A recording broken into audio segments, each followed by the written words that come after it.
saw who killed old man Saxon. Remove your rope. That man is innocent.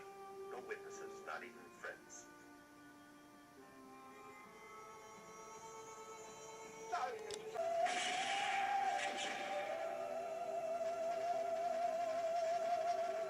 I never kill for money. Spaghetti Western fans, saddle up and spin your spurs. Time to look at the Grand Duel from 1972, which saw the welcome return and mini resurgence of the highly enjoyable traditional spaghetti western cycle after the progressive embracing of the more comedic entries with the likes of the Trinity movies starring the engaging Terence Hill and Bud Spencer. Here, though, the Grand Duel gives true spaghetti western fans a rewarding flavour of the traits and styles of the good old golden era that gave us Sergio Leone and his iconic Man with No Name trilogy of spaghetti westerns, starring, of course, the superb Clint Eastwood. The Grand Duel not only stars the late great Lee Van Cleef, who appeared, of course, alongside Eastwood in two of those classic features for Leone, for a few dollars more from 1965, and The Good, the Bad and the Ugly from 1966. But here has Leone understudy Giancarlo Santi as the director for the Grand Duel. Santi worked as assistant director for Sergio Leone on his movies The Good, the Bad and the Ugly and Once Upon a Time in the West from 1968, as well as being a second unit director for him on A Fistful of Dynamite from 1972, which Sergio Leone has apparently initially told Giancarlo Santi that he would be his chosen director for the movie, but ended up helming himself. Santi got his opportunity, though, to first direct a main feature, deservedly so, with the Grand Duel, and a darned fine job he does with it too. Lee Van Cleef, all garbed out in black, including his Stetson, arrives on the outstretches of a small town, along with a small group of fellow travellers, upon a horse-drawn stagecoach. They're stopped by a group of men who inform them that there is a killer with a price on his head holding up in the town, and that no one may enter until his capture or he is killed. These men are bounty hunters and not concerned how they get their man, as the bounty pays the same either way. Lee Van Cleef plays the role of Sheriff Clayton, but his current position and job description is not all that it first appears to be, as later revealed. He knows how to handle himself, though, of course, as the bounty hunters soon discover, as they are unable to prevent him alone from openly wandering into the town by foot. What next plays out cleverly sets the tune with a welcome relish in the true traditions of a wonderfully smart and wry spaghetti western trademark style, to bring a smile to the face, an immediate nod of appreciation for the movie's audience and stoic fans of the genre. Welcome then here to the start of the Grand Duel. Lee Van Cleef's character of Clayton subtly yet ingeniously wanders about the perimeter of the town outside the saloon where the outlaw Philipp Wermeer is held up, watching himself with curious interest as to Clayton's intentions.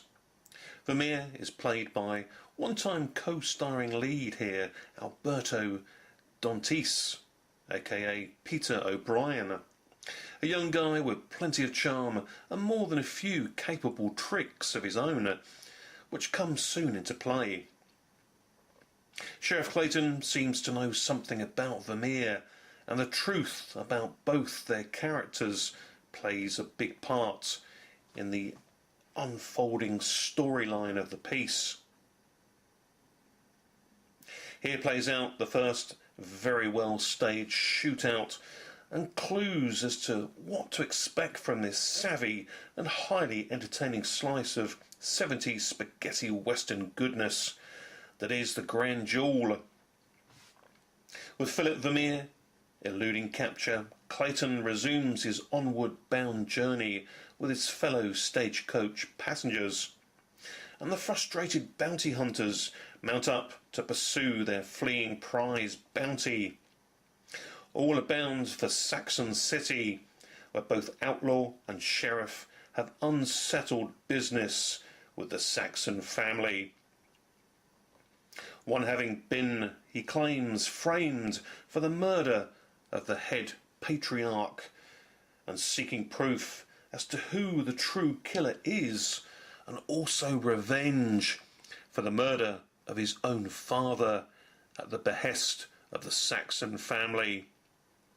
Lee Van Cleef's character, dark-garbed and even darker perhaps in design, seeks his own retribution, and both men's quest for the truth lays in Saxon City.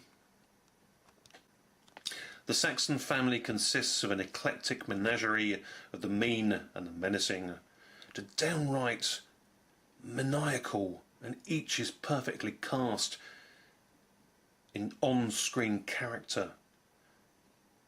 Someone knows who truly killed their father, and the dirty deeds of the past will come to a head when all the main players and potential culprits come together for the final Grand Duel. There's plenty to play out till then, however, and the Grand Duel serves up a very palatable plate of spaghetti western goodness. Throughout its perfectly pitched 90-minute plus running time, delight in double-dipping dirty scoundrels, gunplay and shootouts, horse chases, and savage slaughter as the bullets fly as freely as the accusations till the final price is paid. The movie is rife with all the cool traits of the spaghetti western trade, injecting a nice slew of originality and surprise turns along the way. The movie even throws in an eerie note of the giallo as a black and white flashback garnish, and dares to shoot the entire picture in Italy as opposed to the frequently shot productions playing out in Spain. The exterior shot landscape here, though, is Tuscany, not only saving on budgetary outlay, but delivering a lesser seen landscape that delivers with great aplomb. The Grand Duel, of course, delivers on its title big time, with its standout conclusion that plays out brilliantly, with the end showdown playing out within a corral of cattle pens. Swinging gates and six-shooting gunplay come together as the truth is revealed, and the crimes of the past are served up in the present old-school spaghetti western style.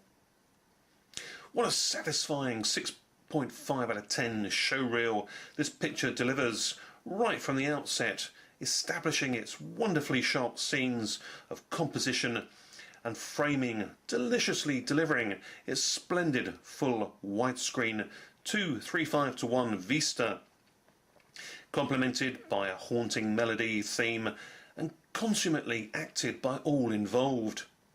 Director Giancarlo Santi proves to be deserving of saddling up for the ride, as well as the Grand Duel being right up there with the very best of the spaghetti western outings to seek out and enjoy for yourselves. The ride does not end with the movie alone, mind you, as once again Arrow Video have excelled themselves with not only the rendering of this feature film to a beautifully presented full 1080p HD mastered Blu-ray release, but also in the staggering array of post-movie must-watch special features that take this release to an overall 7.5 out of 10 experience overall. The bonus material includes a selectable audio commentary track by Stephen Prince, and a choice of viewing the main feature film in Italian with English subtitles or English dubbed. An unconventional western is a newly filmed interview with director Giancarlo Santi. The Last of the Great Westerns is a newly filmed interview with screenwriter Ernesto Gastaldi. Cowboy by Chance delivers an interview with actor Alberto Dentice, aka co-star Peter O'Brien. Out of the Box is a newly filmed interview with producer Ettore Rosbosch. And The Day of the Big Showdown is a newly shot interview with assistant director Harold Bugeneg. Saxon City Showdown is a newly shot video appreciation by academic Austin Fisher. Two Different Duels delivers a comparison between the original cut and the longer German cut of the film. Game Over is an obscure sci-fi short film from 1984, directed by Bernard Villiot and starring the Grand Duel's Mark Mazza. Do be sure to check this one out, as it is typically wild and wonderfully Euro-Italian styled and flavoured with over-the-top goodness to revel in. Mark Mazza, Who Was the Rider on the Rain, is a video essay about the elusive actor Mark Mazza by documentary filmmaker Mike Malloy. Original movie trailers, international and Italian versions, signing out with picture galleries here, and overall delivering a truly Grand Duel delivery of goodness from Arrow Video. Thanks for watching. Ciao for now.